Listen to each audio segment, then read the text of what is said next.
Jamie here from the NOIC Godcast, where we offer wacky wisdom weekly from God's Word. On today's episode, it's all covenants, promises, and rainbows. Well, mostly. If you want to know more about God's promise to Noah, stay tuned.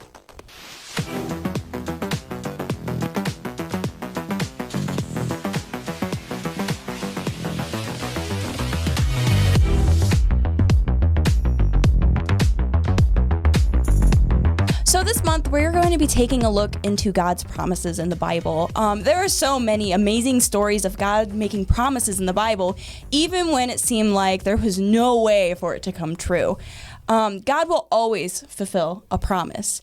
He does not have the ability to break his promise like we do. I actually think of the song, I didn't put it as my featured content, but the song that you guys sing. Mm-hmm. Just a reminder. Just a reminder. When it says, God makes a promise, or I can't break, what's the lyric? He never breaks a promise. That's something he can't do. Yeah. I'm a sinner. You're a sinner? I'm a sinner. Oh, no. So, the first song. This isn't confessional. This is podcast. Wrong room. I'm so sorry. You said break a promise. The first song that came to my heart was don't break my promise, my icky break your promise. And now I have to go to confessional. Goodbye. Please get up in church and sing that. Please. Never. That's what this room is for. That's what this room is for. Oh, goodness. So he can't break his promises, but that doesn't... See, don't you hear that? I hear that in my head. It's just you. Okay. I think you need help. He can't break his promises, but that doesn't mean that the promise is going to look the way we think it will. Let's take a look at Noah. This is actually the first recorded mention of a promise or covenant in the Bible. So some backstory. Things did not get any better after Adam and Eve. It actually got much worse. Very quickly. Very, very quickly. It came to the point where God is like, I'm just going to have to flood the earth and get rid of all this sin. Annihilation. Yeah, basically he was like, Total. What is that? Total annihilation. Total annihilation. What is it? No It's partial. Cats and dogs. I hope, they probably have no idea what that is. It's a very old movie. It's a very old These movie. are so old. I lost my spot. Where am I? Annihilation. Annihilation. Oh, to get rid of the sin. And God was ready to destroy everything. But there was this one man that he found grace for, and it was Noah. So Genesis 6:8-9 says, "But Noah found grace in the eyes of the Lord. These are the generations of Noah, and Noah was a just man and imperfect in his generations. And Noah walked with God." So note that perfect here doesn't actually mean that he was sinless. Right. Rather, it was just that he was obedient to God. Yeah. Like, you kind of wonder, like, how obedient? Like, when the whole world is wicked and ready for annihilation, like, you just, like, smile to God once halfway, and it's like him. I see something. What's that? Well, it's like the whole thing where, what was the story of when they were trying to find somebody that was righteous? And Right. Just, Abraham and Lot. Yeah. And he was just like, let me find, 10, but let me just find one. You know what I mean? Like, he just kept on going down. But it's probably what that was. But, that he was just obedient to God. So in a world where there was so much sin and evil going on, Noah was leaning on God and was willing to listen to God when he spoke. So because Noah was obedient to God, God decided to spare Noah and his family. In the same chapter, verses 13 and 14, it says, 14. It says... Now read the whole thing. I'm not Greenbow. I just thought you were speaking in King James Version. Oh, I know what that is. 14, or I can't even do it how you do it. Actually, as that came out my mouth, I was like, I'm a door-to-door window salesman. Do you know what I'm talking about? I have no idea. You know what I'm talking about. It's old, but it's fine. But it says here, "And God said to Noah, the end of all flesh is come before me, for the earth is filled with violence through them. And behold, I will destroy them with the earth. Make thee is it and ark? Mm-hmm. Oh. And ark of gopher wood. Rooms shalt thou make in the ark, and shalt pitch it within and without with pitch." So basically, God is just warning Noah, hey, I'm going to destroy this whole earth.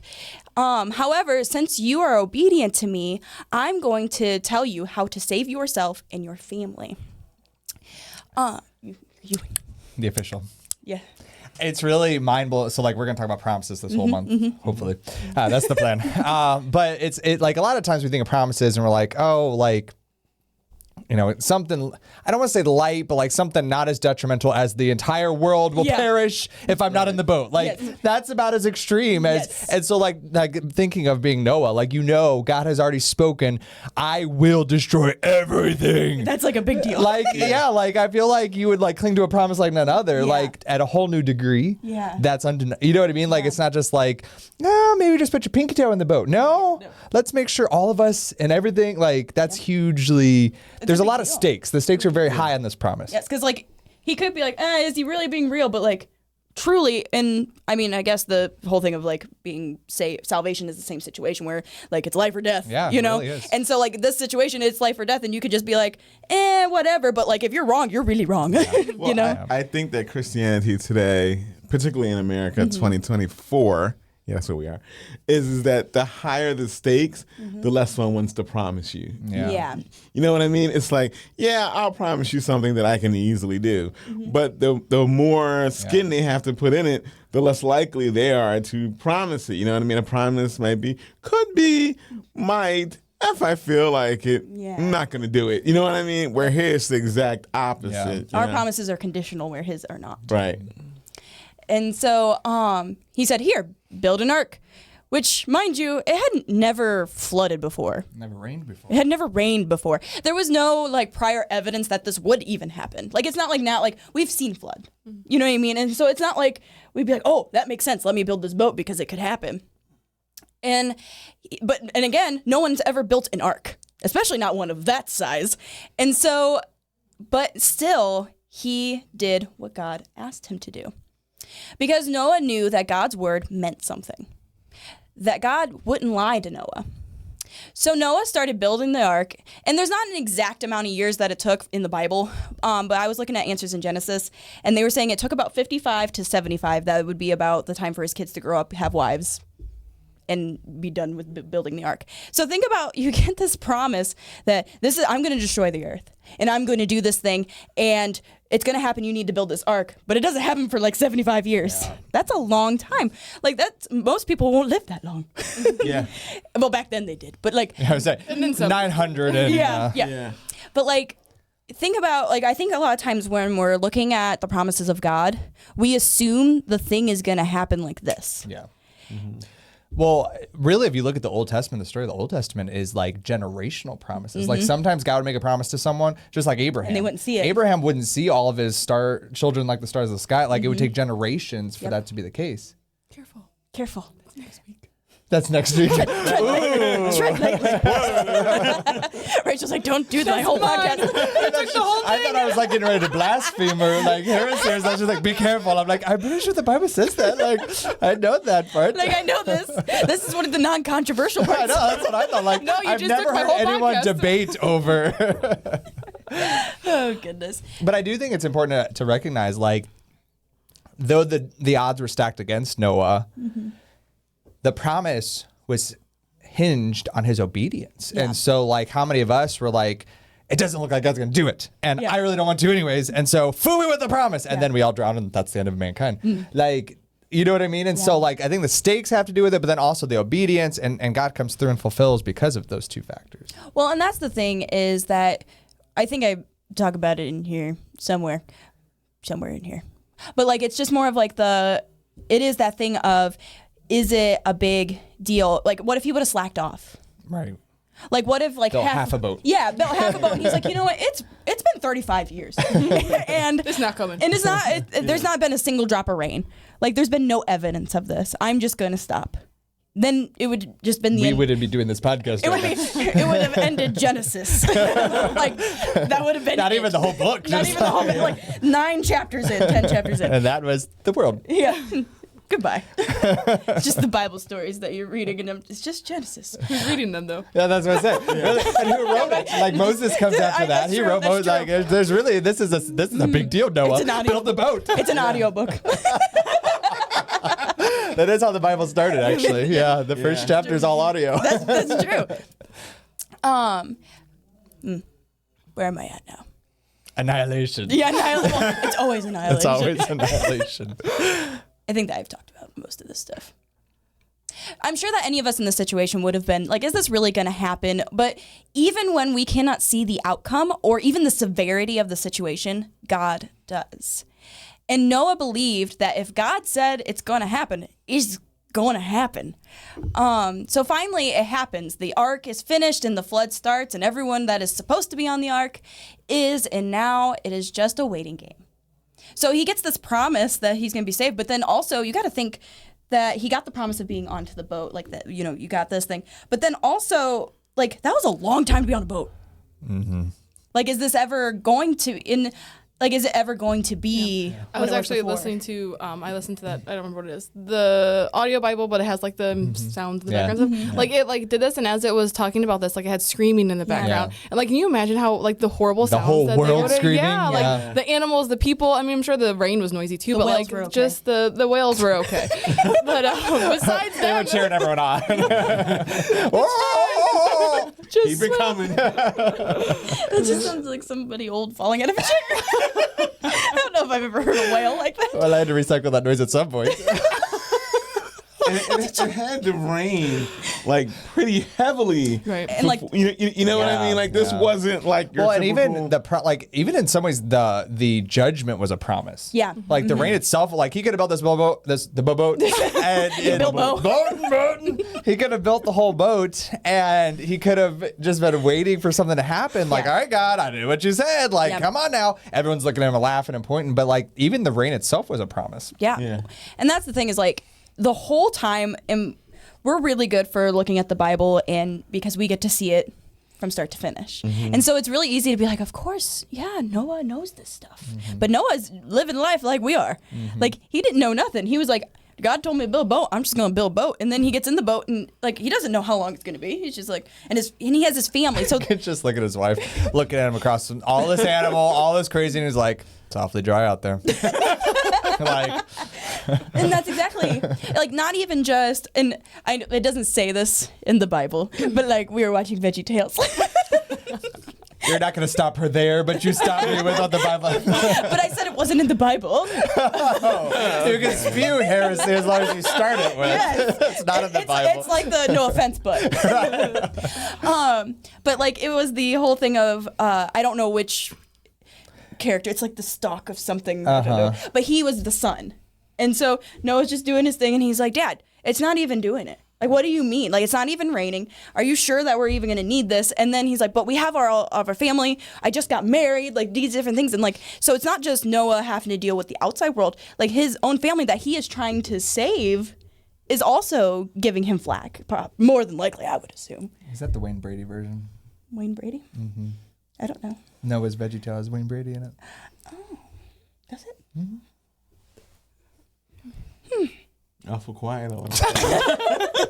You know how to quiet a room. I sure do. Wayne Brady. It's a stalk of something. I don't know. It's a vegetable. What if it's a leak? There's a leak in the boat. I almost said veggies with a chance of meatballs, but that's not it. It's cloudy with a chance of meatballs. Oh, goodness. So they're finally, where am I at? Annihilation. It's always annihilation. It's always annihilation. So they waited for the flood to stop, and then they waited for the water to clear, and then they looked for the sign that they could actually leave the ark.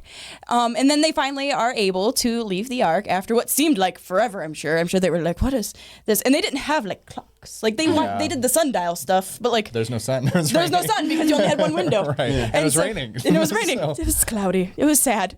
It was not with the chance of meatballs. I'm glad it wasn't meatballs. Yeah, that would be weird. I mean, it could have. They didn't. I mean, it doesn't say. I would imagine the raindrops would probably. Let me stop you there. It's just meatballs floating in the water. What water? The flood water. But if it's raining meatballs, there's no. But there's rain and meatballs. Have you seen Cloudy with the Chance of Meatballs?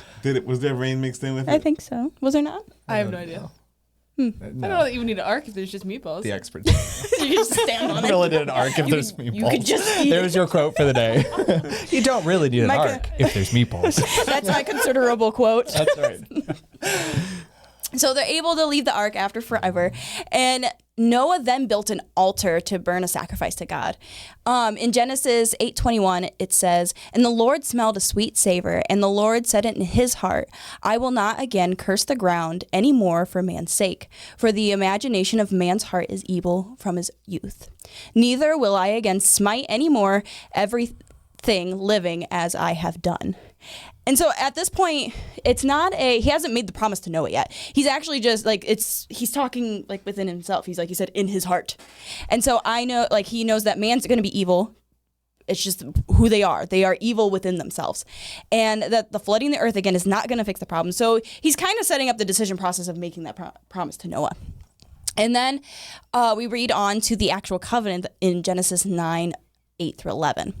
"And God spake unto Noah and to his sons with him, saying, And I, behold, I establish my covenant with you and with your seed after you, and with every living creature that is with you, of the fowl, of the cattle, and of every beast of the earth with you, from all that go out of the ark, and every beast of the earth. I will establish my covenant with you, neither shall there any more be a flood to destroy the earth." Then we get to the part that it's all over Sunday school rooms and nurseries everywhere. Verses 12 and 13 say, "And God said, This is the token of my covenant, which I make between me and you and every living creature that is with you, for perpetual generations. I do set my bow in the cloud, and it shall be for a token of a covenant between and the earth." I think it's supposed to be, there's a word in there, I think. I typed it. Between me and Is it me and the earth? That makes most sense. Yeah, that's what I would assume. I mean, I typed it myself. When I type things myself, I don't trust it.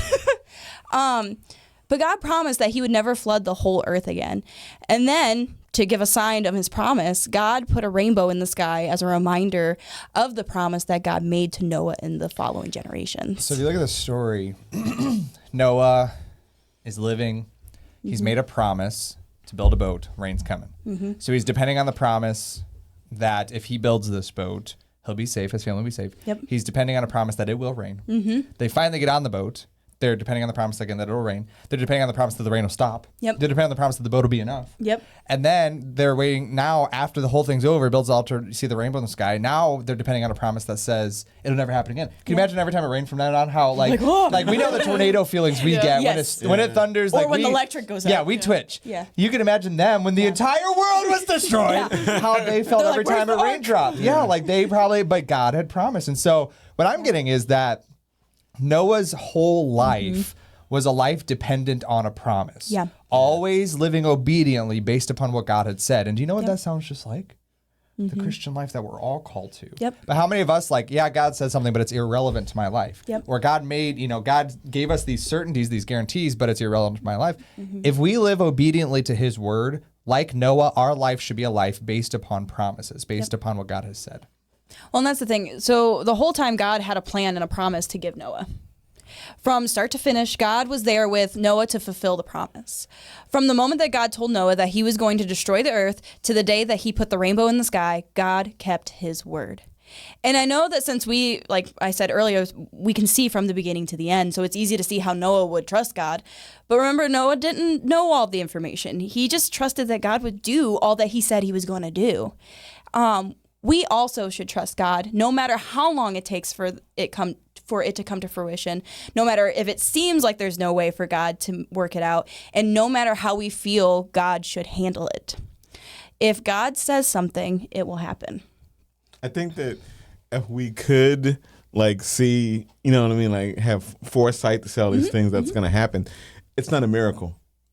It's not faith. Right, if you can see what's going to happen. Yeah, it's just like, oh, well, I saw that coming a mile away. It's not miraculous. I saw it, you know what I mean? But this was the first time it rained, you know what I mean? Which the first thought that popped in my head was, how do they know what rain was? That's beside the point. Yeah. But the promises that God makes are based on what they don't even know or even can comprehend. Yeah. You know what I mean? So that's what makes God's promises miraculous, is it's beyond our comprehension. until it actually happens. You know what I mean? Yep. Like, I hope I'm not stepping on your story. I don't think I am. But like when Moses, She will stop you. but like when Moses parts the Red Sea, what makes that miraculous is there was no way. You know what I mean? Like if you would have told, them that morning, like, hey, God's going to part the Red Sea, they're going to be like, no, he's not. Yeah. You know what I mean? Yeah. God's going to flood the earth.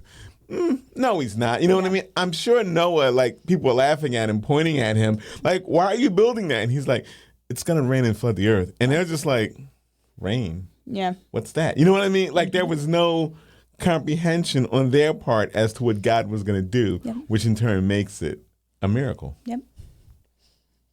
Yeah. That's her 2 cents. That was actually one word. It's worse. Yeah.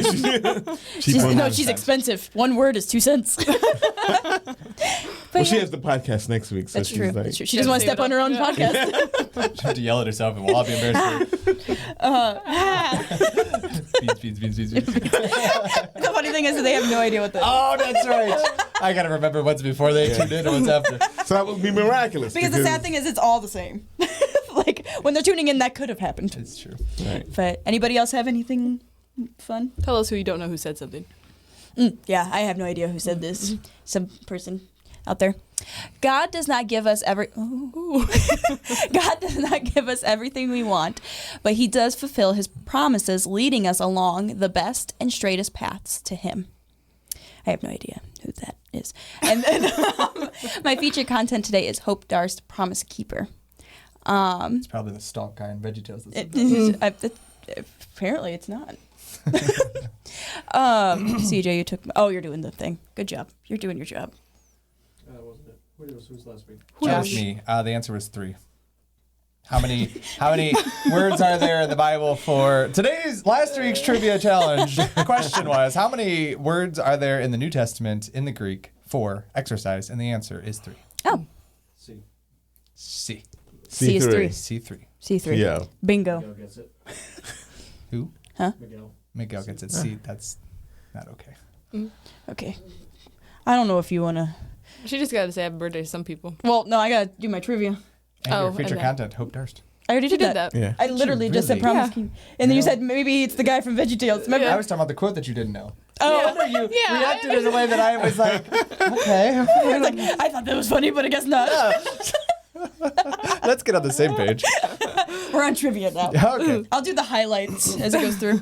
I couldn't think of one very well. So you'll find this in the Bible, but how old was Noah when he died? A, 680, B, 755, C, 950, or D, 845 years old. Oh, Lordy.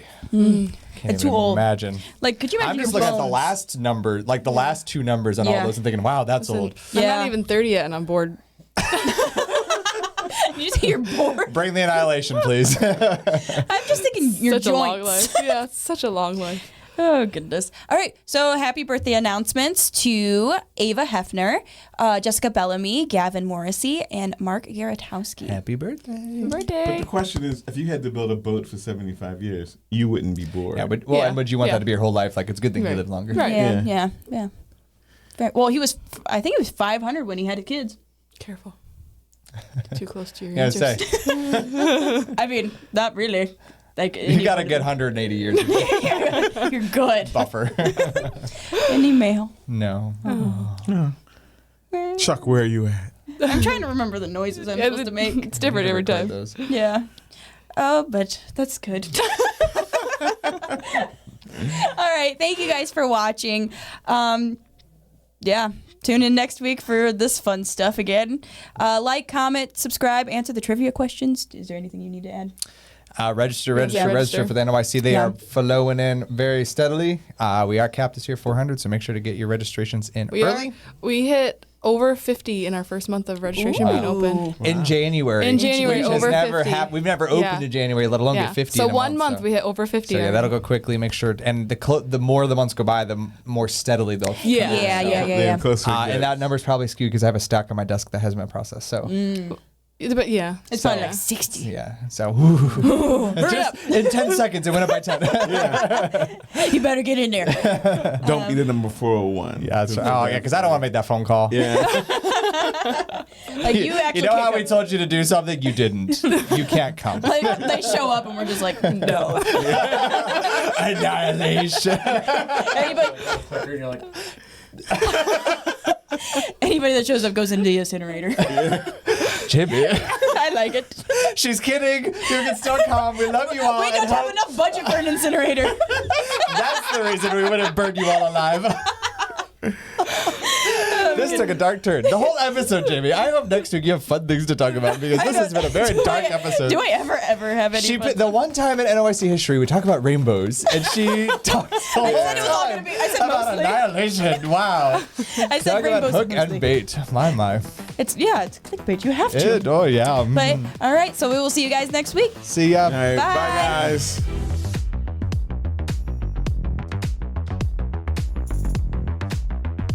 Oh. She got cookies and I didn't. That's all I know.